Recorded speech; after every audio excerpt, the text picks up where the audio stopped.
ప్రభువా నాతో మాట్లాడు. ప్రభు చెప్తున్నాడు, దేనికోసం భయపడతాడు, నీ కుటుంబం నా చేతుల్లో ఉంది అంటున్నాడు ఆయన. నీ కుటుంబం నా చేతుల్లో ఉంది, నీ కుటుంబం నా చేతుల్లో. నేను కదా నీకు భక్తగా ఉండదు అంటున్నాడు ఆయన. నేను కదా నీకు భక్తగా ఉన్నది. ఒకసారి చాలా చాలా ఆందోళన అయిపోతాం. ముఖ్యంగా నీ కుమార్తె కొరకు నేనేమన్నా అయితే, నా పరిస్థితి అయితే, ఇలాంటి పరిస్థితి ఏంటి, రకరకాల ఆలోచన ప్రభు చెబుతున్నాడు.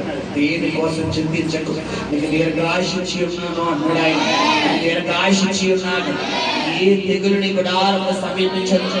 ఏ తెగులు ఇప్పుడే ఉన్నా ఆ ఎనర్జీ ఎంత ఉందో, థ్యాంక్యూ. వృద్ధత్వం ఇంకా ముదిమ వయసులోకి వచ్చేసరికి ఇంకా అధికమవుతుంది తప్ప తగ్గదు అంటాడు ఆయన.